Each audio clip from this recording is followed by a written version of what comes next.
حزب اللہ کو مدد وہ کر رہا ہے، حماس کو وہ ہیلپ کر رہا ہے، اور حزب اللہ کی ٹنلز کے اوپر میں ایک اسپیشل رپورٹ بھی آپ کے ساتھ شیئر کر چکا ہوں کہ ان کی جو ٹنلز ہیں، ان کی مماثلت نارتھ کوریا میں جو ٹنلز ہیں ان کے ساتھ ملتی ہے۔ دنیا کی سب سے جدید ترین اور سب سے محفوظ ترین ٹنلز جو ہیں وہ نارتھ کوریا میں، نارتھ کوریا سے وہ ماڈل ایران میں آیا، ایران سے وہ حزب اللہ میں آیا، حزب اللہ سے وہ حماس نے بنائی۔ یعنی حماس کی جو ٹنلز ہیں جنہوں نے پوری جنگ میں پانسا پلٹ کے رکھا ہوا ہے، اور اگر حماس کو شکست نہیں ہو سکی تو ان میں one of the top reason وہ ٹنلز ہیں۔ اگر ٹنلز نہ ہوتی تو حماس کو شکست ہو جانے تھی۔ تو وہ تو سب سے کم تر والی ٹنلز ہیں جو حماس نے بنائی ہیں۔ اس سے اوپر والا نمبر حزب اللہ کا ہے، اس سے اوپر والا نمبر ایران کا ہے، اس سے اوپر والا نمبر جو ہے وہ نارتھ کوریا کا ہے۔ تو نارتھ کوریا پوری طرح سے آپ کے ساتھ کھڑا ہے۔ پھر ٹائمز آف اسرائیل لکھ رہا ہے Hezbollah long range missile can carry chemical weapons, جو ان کے لانگ رینج میزائل ہیں وہ کیمیکل ویپنز جو ہے وہ کیری کر سکتے ہیں۔ تو یہ آپ کے سامنے میں نے ثبوت رکھ دیا ہے، ادھر ادھر کی بات نہیں کی، پریڈکشن نہیں کی، انالیسز نہیں کیا، ثبوت آپ کے سامنے رکھا ہے۔ کیمیکل ویپن ان کے پاس پہنچ چکے ہیں پہلے ہی، اور اب وہ کیمیکل ویپن جو ہے وہ استعمال کرنے جا رہے ہیں۔ کیوں استعمال کرنے جا رہے ہیں؟ کیونکہ اسرائیل رک نہیں رہا ہے، اپنے ظلم روکنے کے لیے کسی طور پر تیار نہیں ہے۔ دنیا میں کسی ادارے، کسی ملک کی وہ بات نہیں سن رہا، کوئی انسانی کوئی اقدار، کوئی ویلیوز، کوئی ریڈ لائن اس کے لیے نہیں ہے، اور اب وہ لیبنان کو بھی ڈسٹرائے کرنے کے لیے اپنے طور پر آ رہا ہے۔ تو اس لیے یہ مطلب اسرائیل جو غرور اور تکبر میں بیٹھا ہوا تھا نا کہ جس کو چاہیں گے مڈل ایسٹ میں تباہ کر دیں گے، سب یہ ہمارے تابع ہیں، تو ان کی اکڑ توڑی گئی ہے، ٹھیک ہے نا۔ اب ذرا میں آپ کے سامنے ایک اور بڑا اہم واقعہ رکھتا ہوں، اور اس سے آپ اندازہ لگائیے گا کہ اسرائیلی لیڈرشپ کی بوکھلاہٹ کس لیول کے اوپر پہنچ چکی ہے، اور اس کے بعد ذرا آپ اندازہ لگائیے گا کہ یہ لیڈرشپ کیا یہ جنگ جیت سکتی ہے جو کہ وار آف ایگزسٹنس بن چکی ہے اسرائیل کے لیے۔ ناظرین، ہوا یہ ہے، اب یہ 2-3 دن پہلے کا واقعہ جب یہ ریسنٹ اٹیکس ہوئے ہیں حزب اللہ کی جانب سے، اور یہ واقعہ ریویل اب ہوا ہے۔ ناظرین، اسرائیلی جو ڈیفنس منسٹر ہے یہ دورہ کرنے کے لیے جاتا ہے نارتھ کا، یعنی یہ لیبنان والی سائڈ پہ، کہ وہاں پر چل کیا رہا ہے۔ تو یہ جناب اوپر دیکھتا ہے اپنے جہاز کے جو مطلب فلائی کر رہا ہوتا ہے، تو دیکھتا ہے کہ بہت ساری آگ لگی ہوئی ہے، بہت بڑے علاقے کے اوپر آگ لگی ہوئی ہے۔ تو یہ جناب جاتا ہے اور اپنی آرمی سے ملتا ہے، ان کے کمانڈرز وغیرہ سے، تو ان کو شاباش دیتا ہے کہ واہ تم نے ایسی تیسی پھیر کے رکھ دی ہے حزب اللہ کی، یہ تو میں نے دیکھا ہے، مطلب آگ ہی آگ ہے، تم نے تو جلا کے راکھ کر دیا ہے لیبنان کو، تم نے تو مطلب اڑا کے رکھ دیا، پرخچے اڑا دیے ہیں، راکھ کر دیا ان کو پوری طرح سے، کہ اتنے بڑے علاقے کے اوپر آگ لگی ہے، کیا کمال جنگ تم لڑ رہے ہو، اور شاباش تم نے تو فتح حاصل کر لی ہے۔ اچھا، وہ آگے سے آپ کو پتا ہے اس کو کیا بتاتے ہیں؟ وہ بتاتے ہیں جناب یہ آگ لیبنان والی سائڈ پہ نہیں لگی ہوئی، یہ ہماری سائڈ پہ لگی ہوئی ہے، اور یہ جو حزب اللہ نے اٹیکس کیے ہیں اس کی وجہ سے یہ آگ لگی ہوئی۔ یہ ریئل واقعہ میں آپ کے ساتھ شیئر کر رہا ہوں، ٹھیک ہے، جو آن ریکارڈ پڑا ہوا ہے۔ وہ آگے سے کمانڈر اس کو بتاتے ہیں کہ یہ حزب اللہ نے اٹیک کر کے ہمیں جلا کے راکھ کر دیا ہے، ہم نے نہیں کیا، ٹھیک ہے۔ تو آپ مجھے بتا دیجئے، یہ ان کی ٹوٹل لیڈرشپ ہے جس کی سمجھ اتنی ہے، جن کو یہی نہیں پتا کہ تباہی ہو کس کی رہی ہے، تو یہ جیتیں گے، یہ اس ایکسس آف ریزسٹنس سے جیتیں گے جنہوں نے اپنا سب کچھ قربان کر دیا ہے، اور جن کا زندگی میں ایک ہی مقصد، جن کا جینے کا مقصد ہی صرف ایک ہے کہ ہم نے آزادی حاصل کرنی ہے، اس کے علاوہ ان کا کوئی مقصد نہیں ہے۔ حماس کی لیڈرشپ کو کیا امریکہ نے ڈوئل نیشنلٹی آفر نہیں کی؟ کیا امریکہ میں شاندار اور جو ہے کمفرٹیبل اور ویلدی لائف انہوں نے آفر نہیں کی، جیسا کہ ہمارے درمیان کئی غداروں نے ایسے ہی امریکہ کے آفرز قبول کی ہیں، اپنوں کے ساتھ غداری کر کے؟ ایسے ہی تو مطلب کئی ہمارے درمیان لوگ ہیں جو گئے ہیں اسی طرح سے امریکہ کو کوئی ایسی انفارمیشن دے کر، کوئی ایسی سپورٹ کر کے وہ جاتے ہیں، اور امریکہ میں نیشنلٹی ملتی ہے، اور ان کی فیملی کو ایک ویلدی لائف ملتی ہے۔ تو حماس کی لیڈرشپ کو بھی انہوں نے کرنے کی کوشش کی، حزب اللہ کو کتنا برائب کرنے کی کوشش، یمن کو کتنا برائب کرنے کی کوشش کی، ان کے جینے کا مقصد ہی صرف آزادی ہے، تو یہ والی لیڈرشپ لڑے گی ان سے۔ تو اس بات کو سمجھیے، دیکھیں وہ ظلم اس لیے جاری رکھے ہوئے ہیں کہ ان کے سامنے ایک کمزور اور بزدل عرب پوزیشن ہے، ان کے سامنے ایک کمزور اور بزدل اسلامک پوزیشن ہے، ٹھیک ہے، اور ان کے پاس وہ جدید طیارے اور بم ہیں جو نہتے لوگوں کے اوپر گرا رہے ہیں۔ تو صرف یہ اتنی سی بات ہے، لیکن فتح کی جب ہم بات کرتے ہیں، جب اس وار کی اینڈ گیم کی ہم بات کرتے ہیں کہ جیتے گا کون، تو پھر یہ ثبوت ہے آپ کے سامنے۔ اور میں آپ کو ایک اور چیز بتا دوں، اسرائیل کبھی بھی وہ انڈیفیٹیبل نہیں تھے، کبھی بھی وہ بریو نہیں رہے ہیں, کبھی بھی وہ ناقابل تسخیر رہے نہیں ہیں, پہلے دن سے وہ نہیں تھے, وہ ہمیشہ سے ڈیفیٹیبل تھے, وہ ہمیشہ سے بزدل تھے, اور ان میں لڑنے کی وہ صلاحیت نہیں تھی پہلے دن سے, اور ان میں وہ جذبہ جو ہوتا ہے جیسا کہ مسلمانوں میں ایکٹس آف ریزسٹنس میں شہادت کا ہے, وہ ان کے پاس کبھی تھا ہی نہیں, اور نہ ان کو اس مٹی سے کبھی اتنی محبت. وہ تو قبضہ کرنے والے ہیں, وہ تو غنڈہ گردی اور بدماشی کرنے والے ہیں. فرق کیا ہے جو ماضی اور آج میں ہے؟ ماضی میں فلسطینی اور acts of resistance divided, acts of resistance تو تھی نہیں, تو مطلب مزاحمت کرنے والے وہ ڈیوائیڈڈ تھے اور ویل آرمڈ نہیں تھے, صرف اتنی سی بات ہے. اگر ماضی میں بھی آپ کے پاس آپ ڈیوائیڈڈ نہ ہوتے اور آپ ویل آرمڈ ہوتے, ویل اکوپڈ ہوتے, تو ان کی جرت ہی نہیں تھی یہ اتنا عرصہ جو ہے وہ اپنا قبضہ قائم رکھ سکیں. اور ہمیشہ سے جب جنگیں ہوئی ہیں تو امریکہ, برطانیہ, فرانس براہ راست ان کی فوجیں آ کر یہاں پر لڑی ہیں. تو یہ بنیادی فرق ہے جو آج مٹ چکا ہے.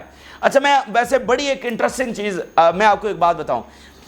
آپ اگر امریکہ کی شکست کی خبر آتی ہے تو اس کو آپ مان لیتے کہ اچھا ٹھیک ہے, اگر امریکہ کی شکست کی خبر آ رہی ہے تو ٹھیک ہے, ہم مان لیتے ہیں. اگر امریکہ کی ہیجمنی اوور ہونے کی خبر آتی ہے تو آپ اس کو مان لیتے ہیں, ہاں یہ ہو سکتا ہے. لیکن کیا آپ نے کبھی سوچا ہے, میں بڑی امپورٹنٹ بات آپ کو بتانے جا رہا ہوں, اور یہ مطلب ایک پورا ایک پلان تھا, ایک پوری ایک اس کے پیچھے سازش تھی یہ کام کرنے کی. جب اسرائیل کے خاتمے کی بات آتی ہے, اسرائیل کے شکست کی بات آتی ہے ان وار ود فلسطین, کہ فلسطین سے لڑتے ہوئے یا ایکٹس آف ریزسٹنس, یا مطلب اسرائیل کو شکست ہو گئی, یا اسرائیل کو ناکامی ہو گئی, یا اسرائیل ختم ہونے جا رہا ہے, یہ ختم ہو سکتا ہے, تو آپ کے سب کانشیس مائنڈ میں آپ کو لگتا ہے کہ اچھا یہ ہو سکتا ہے. یہ آپ نے کبھی سوچا کہ ایسا کیوں ہے؟ مطلب امریکہ سپر پاور ہے, امریکہ اس سے بھی بڑی پاور ہے, برطانیہ وہ ایک بڑی پاور, اس کے بارے میں تو آپ ہر چیز مان لیتے ہیں, لیکن اسرائیل کے بارے میں کیوں نہیں مانتے؟ تو اس بات پہ کبھی غور کریے گا کہ یہ آپ کے سب کانشیس مائنڈ میں یہ اسرائیل کا یہ والا امیج کریٹ کس نے کیا؟ نہ وہ کوئی بڑی پاور, نہ کوئی بڑے وہ بریو, ٹھیک ہے, تو یہ ہو کیسے گیا؟ اور اتنے سے وہ ہیں, تمام ان کو گھیرا ہوا ہے عربز نے, تو وہ کیوں ناقابل تسخیر نہیں ہے, انڈیفیٹیبل کیوں نہیں ہے؟ آپ کا سب کانشیس مائنڈ بھی اس کو مانتا نہیں ہے, جو کہ آج مان رہا ہے. آج تو مطلب ان کی حقیقت ایکسپوز ہو چکی ہے, لیکن پھر بھی آپ اس بات کو کبھی یہ پوری سازش تھی جس میں آپ کے سامنے اسرائیل کا ایسا امیج کریٹ, آپ کی نسل در نسل کو پڑھایا جاتا رہا, اور آپ کو ڈائریکٹلی ایسا نہیں پڑھایا گیا. ایک بہت سارا ایک لمبی پھر باتیں ہو جائیں گی اس کے اوپر, تو بہت گھنٹوں میں آپ کو بتا سکتا ہوں کہ یہ سازش چلی کہاں سے, اور ہمارے اپنے لوگوں میں چاہتے نہ چاہتے ہوئے اور کانشیسلی اور انکانشیسلی اس سازش میں وہ حصہ بنے کہ اسرائیل کا انہوں نے ایسا امیج کریٹ کیا. So back to the point, بات یہ ہے کہ وہ انڈیفیٹیبل پہلے دن سے تھے اور آج بھی ہیں, اور اس کے ثبوت بھی آپ دیکھ رہے ہیں. اب ایک اور ہیڈ لائن دیکھیے, former deputy chief of the staff and current head of the Labour party, اس کا ذرا بیان دیکھیے گا. I am obligated to say this with courage to all Israelis today. Israel cannot open a war in the north. میں پورے courage کے ساتھ یہ کہہ رہا ہوں, اور بڑے مطلب ان کو خبردار کرتے ہوئے کہہ رہا ہوں کہ ہم اس قابل نہیں ہیں کہ حزب اللہ سے جنگ چھیڑ دیں, ہم اس قابل نہیں ہیں, یہ ہمارے لیے تباہی لے کر آئے گی. یہ ان کا اتنا بڑا آفیشل کہہ رہا ہے, تو یہ کوئی کم ظالم ہے, یہ کوئی کم انتہا پسند ہے, انہوں نے پتہ نہیں کیا کیا کچھ کیا ہوگا, اور یہ کیا گریٹر اسرائیل کے حامی نہیں ہیں, یہ بھی سارے ہیں, لیکن ان کو اپنی تباہی مکمل ملیا میٹ ہونا نظر آ رہا ہے کہ یہ اگر بھائی 10 لاکھ راکٹس انہوں نے رکھے ہوئے ہیں, 10 لاکھ راکٹس, نام لینا آسان ہوتا ہے, کسی نیشنل آرمی کے پاس اتنے نہیں ہوتے, اور آج پتہ چلا ہے کیمیکل ویپنز جو ان کے پاس پہنچے ہوئے وہ بھی معاملہ نکل پڑا ہے, ٹھیک ہے, تو یہ ان کو تباہی نظر آ رہی ہے اس لیے. اچھا, اب میں آپ کے سامنے ناظرین جو ان کا انتہا پسند طبقہ ہے نیتن یاہو اور اس کے جو منسٹرز 4-5 ہیں, ان کے ذرا بیان دیکھیے. ایک تو ناظرین وار کیبنٹ کی آج میٹنگ ہونے جا رہی ہے جس میں یہ سینکشنز کرنے جا رہے ہیں ان ملکوں کو جنہوں نے ریسنٹلی ریکگنائز کیا ہے فلسطین کو, یعنی اسپین, ناروے وغیرہ, آئرلینڈ. مجھے بتا دیجئے کیا یہ ان کا اپنے پاؤں پر کلہاڑی مارنا نہیں ہے؟ یعنی اسپین کے, ناروے کے اوپر, آئرلینڈ کے اوپر اور باقی جنہوں نے ریکگنائز کیا یا ریکگنائز کریں گے ان کو سینکشن کرنے جا رہے ہیں. تو یہ کیا سینکشن کریں گے اسپین کو؟ اگر اسپین وہ جبرالٹر کو بند کر دے تو ان تک مطلب ایک پانی کی بوتل نہ پہنچے. ایک طرف سے تو یمن نے کنٹرول کیا ہوا ہے, ایک ہی راستہ وہ اسپین سے کھلا ہوا ہے, اگر وہ بند کرتے تو تم کیسے گزرو گے؟ ٹھیک ہے, یہ ان کو سینکشن کرنے جا رہے ہیں. تو یہ بیسیکلی اپنا ذہنی توازن کھو چکے ہیں اور پاگل ہو چکے ہیں. تو یہ جیتے گی یہ والی لیڈرشپ جن کی ٹوٹل سمجھ اور بوجھ ہی اتنی ہے. یہ تکبرانہ رویہ ہے, اور آپ کو پتا ہے کہ تکبر کا ایک دن حشر کیا ہوتا ہے. پھر سموترے کی بات سنیے. the terrible pain that our entire people is suffering after the fall of our heroic sons and fell so that our sons could live in the safety. The high price of the war obliges us to complete it until the enemy is completely eliminated. یہ جو ہمارے یہ بہت نقصان ہوا ہے تو ہمیں چاہیے کہ پھر ہم اپنے دشمن کو مکمل طور پر ایلیمینیٹ کریں. تو کریں نا ایلیمینیٹ. آپ پچھلے 8 مہینوں سے یہی کچھ تو کر رہے ہیں, تو کریں ایلیمینیٹ. حماس کو بھی کریں, حزب اللہ کو بھی کریں, یمن کو بھی کریں. آپ کو روکا کس نے ہے؟ آپ تو 6 ہفتوں میں ایلیمینیٹ کرنا چاہتے تھے, پھر ہوا کیا؟ کیوں ایلیمینیٹ نہیں کر پا رہے؟ تم ہی تو کہتے تھے بیروت کو غزہ بنائیں گے. بناؤ بیروت کو غزہ, تمہیں بھی پتہ لگ جائے گا. تو پھر بناؤ بیروت کو غزہ, تمہیں روکا کس نے ہے؟ تو یہ خالی دھمکیاں ہیں. نتن یاہو 3 دفعہ 48 گھنٹوں کا الٹیمیٹم حزب اللہ کو دے چکا ہے. یہ 3 دفعہ آن ریکارڈ ہے, 48 گھنٹوں کا الٹیمیٹم حزب اللہ کو کہ تم نے حملے نہیں روکے تو یہ کر دیں گے. اور پچھلی ویڈیو میں ہم نے آپ کو کیا بتایا کہ ابھی یہ پیوٹن کے پاس پہنچے ہوئے کہ حزب اللہ کو روکو, اور اس نے کہا کہ آپ اپنا کام کریں اور آپ کو چاہیے کہ آپ غزہ میں جنگ روکیں کے بجائے آپ ہمیں اس حوالے سے کہہ رہے ہیں. اچھا, اب میں آپ کے سامنے ناظرین رکھتا ہوں کہ انڈیا نے کیسے سٹینڈ لیا ہے, اور انڈیا نے سخت مذمت بھی کی ہے, اور اس کی بہت تکلیف ہوئی ہے اسرائیل کو, کیونکہ انڈیا مطلب اس طرح سے فلسطین کے ساتھ سٹینڈ نہیں لے رہا تھا. وہ اس کی اپنی پالیسی ہے, وہ ذرا مطلب کہ دونوں بلاکس کے ساتھ چلتا ہے. اور یہ ویسے بھی جب سے مطلب انڈیا کی کریشن سے لے کر انڈیا کو ایک نان الائنڈ جو ایک دنیا کا بلاک ہے نا, اس میں سمجھا جاتا تھا. یعنی شروع میں اگر چلے جائیں ورلڈ وار کے بعد, تو ایک یہ والا سوویت یونین والا بلاک تھا کمیونسٹ, اور ایک ویسٹ والا کیپٹلسٹ بلاک تھا. دنیا کے 2 ایسے ملک تھے جن کو نان الائنڈ بلاکس میں کنسیڈر کیا جاتا تھا, ایک انڈیا اور ایک ایجپٹ. تو پھر جب سوویت یونین ٹوٹ گیا تو پھر دنیا میں ویسے ہی ایک پاور رہ گئی. تو یہ انڈیا کی تاریخ ہے کہ وہ دونوں بلاکس کو ساتھ ساتھ لے کر چلتا ہے. لیکن آج اس نے ایک سٹرونگ پوزیشن لی ہے فلسطین کے حق میں, اور اسرائیل کی سخت مذمت کی ہے. اور انڈیا کی تاریخ اگر اٹھا کر دیکھ لیں تو اس میں بھی انڈیا ہمیشہ سے فلسطین کے ساتھ کھڑا ہوا ہے. آپ اندرا گاندھی کے زمانے میں دیکھیں, اندرا گاندھی کے اور یاسر عرفات کے آپ دیکھ لیں, مطلب ایک اچھے ان کے ریلیشنز آپس میں ڈپلومیٹکلی معاملات تھے. انڈیا نے ہمیشہ فلسطین کے آزادی حق خود ارادیت کی سپورٹ کی ہے, ان کی آزادی کی, ان کی ریاست کی سپورٹ کی ہے. ٹھیک ہے, تو یہ ایک انڈیا کی تاریخ بھی ہے.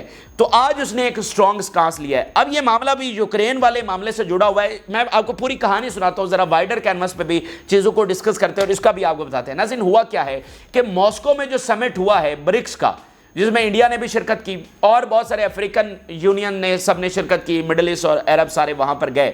وہاں پر جوائنٹ سٹیٹمنٹ جاری ہوئی, اور اس جوائنٹ سٹیٹمنٹ میں صحیح طرح سے رگیدا گیا اسرائیل کو, سارا الزام, اور اس پر شدید ترین مطلب انہوں نے کرٹیسزم کیا, اور جو کچھ ہوا ہے اس کا ذمہ دار اسرائیل کو ٹھہرایا جو کہ وہ بنتا ہے, اور اس کے مظالم کے اوپر ساری چیزیں کی. اور اس جو جوائنٹ سٹیٹمنٹ ہے اس کے اوپر انڈیا نے سائن کیے. جب بھی کسی سمٹ کا جوائنٹ سٹیٹمنٹ آتا ہے تو ضروری نہیں کہ سارے اس کے اوپر سائن بھی کریں. تو انڈیا نے باقاعدہ اس کے اوپر سائن کیے اور اس بات کو مطلب انڈورس کیا کہ اسرائیل کے ان سارے مظالم کو, ان کی اٹراسٹیز کو اور فلسطینی ریاست کے قیام کو.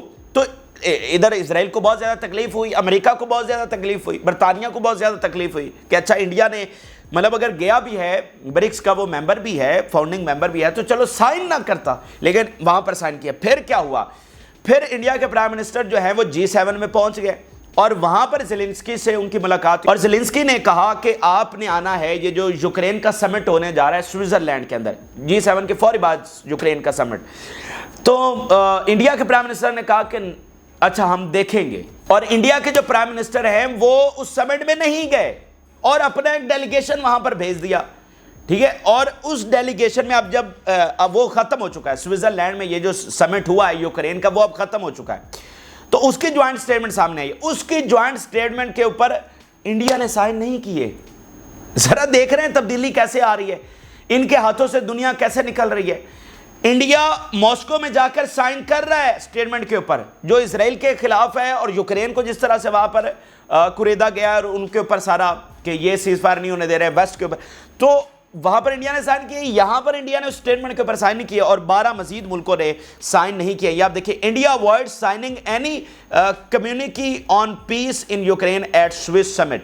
اس کے علاوہ 12 مزید ملک ہیں، اور وہ کون کون سے ہیں؟ ساؤتھ افریقہ، سعودی عربیہ، برازیل، جارڈن، عراق، ان کے حوالے سے ابھی تک خبریں آئی ہیں۔ 12 ٹوٹل ملک ہیں جنہوں نے سائن نہیں کیا۔ برازیل اتنا بڑا اتحادیہ اور ویسٹ اس کا نیٹو کا ممبر، اور وہ اس کے اوپر سائن نہیں کر رہا۔ تو بات یہ ہے کہ مطلب آپ کے پاس بچا کیا ہے؟ آپ ان کو بلاتے ہیں اور وہ مطلب آپ کے نیٹو کے ممبر ان کے اوپر سائن کرنے کے لیے، آپ کی جوائنٹ سٹیٹمنٹ کے اوپر سائن کرنے کے لیے تیار نہیں ہے۔ ان کی ٹوٹل جو ویسٹ کی لیڈرشپ ہے اس کی ذرا آپ حالت چیک کر لیجئے۔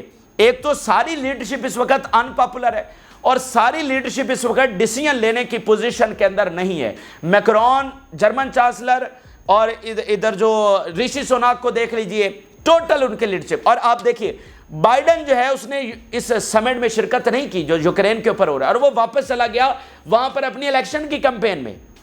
تو دیکھیں بنیادی بات کیا ہے، جب آپ تیسری دنیا کے ملکوں کو دیکھتے ہیں تو وہ تیسری دنیا کے ملک کیوں ہیں؟ وہ غلام کیوں ہیں؟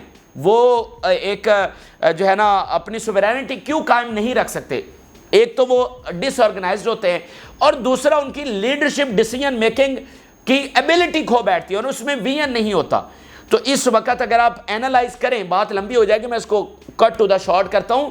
اگر آپ ویسٹ کی لیڈرشپ تمام اٹھا کر دیکھ لیں، ان پاپولر، ڈیوائیڈڈ، اور اپنے ملکوں میں سپورٹ اس کی نہیں ہے، اور ڈیسیژن میکنگ کی پوزیشن کے اندر نہیں ہے بالکل۔ مطلب ان میں وہی صورتحال پیدا ہو گئی جو تیسری دنیا کے ملکوں کی لیڈرشپ میں ہوتی ہے۔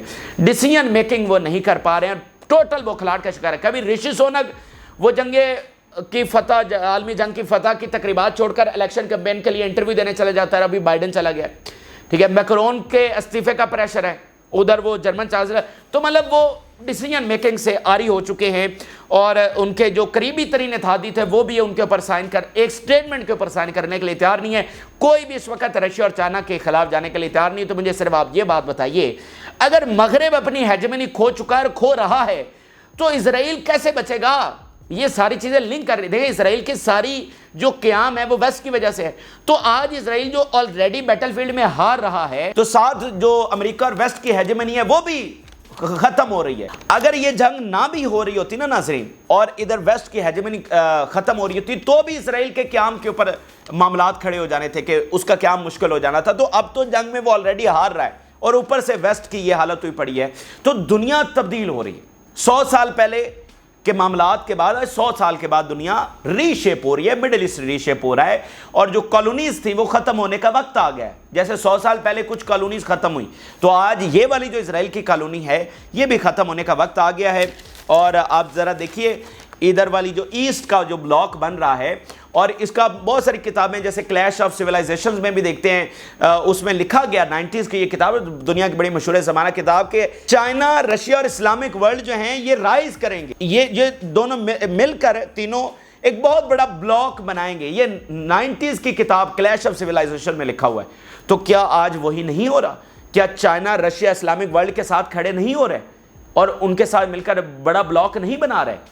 ٹھیک ہے، تو یہ ان کے میں آپ کو جیسا بتا چکا ہوں کہ رشیا چائنا کے بہت اچھے تعلقات تھے اسرائیل کے ساتھ، لیکن آج انہوں نے کس طرح سے پوزیشن لی ہوئی ہے۔ تو یہ بڑی تبدیلیاں ہیں جو آ رہی ہیں۔ اور رشیا نے اسٹیٹمنٹ جاری کی ہے، the West tireless inflaming of tensions can only be followed by response from Moscow. تو یہ جو ویسٹ جو کچھ حرکتیں کر رہا ہے وہ کہہ رہے ہیں کہ اس کا سخت ترین رسپانس ماسکو سے آئے گا، کہ ہم رسپونڈ کریں گے، پھر جو ہے نا آپ نے جنگ بندی مسترد کر دی ہے تو ہم رسپونڈ کریں گے۔ یہ اس وقت کی جناب صورتحال ہے، اور یہ تبدیلیاں ہیں جو دنیا میں بہت بڑے لیول کے اوپر بدلاؤ آ رہا ہے۔ جیو پولیٹکس بدل رہی ہے، الائنسز بدل رہے ہیں، اور جو ہے قبضے وہ خاتمے کا سیزن شروع ہے، وہ وقت آ چکا ہے، وہ دور آ چکا ہے، آزادی کا وقت آ چکا ہے۔ یہ اس وقت کے اہم ترین اور تازہ ترین حقائق ہیں جو آپ کے ساتھ شیئر کیا۔ اپنی رائے ضرور آگاہ کریں۔ جن لوگوں نے چینل کو سبسکرائب نہیں کیا ان سے ریکویسٹ کریں گے کہ چینل کو ضرور سبسکرائب کر لیں تاکہ ہر آنے والی ویڈیو آپ تک پہنچ سکے۔ اجازت دیجیے، اللہ حافظ۔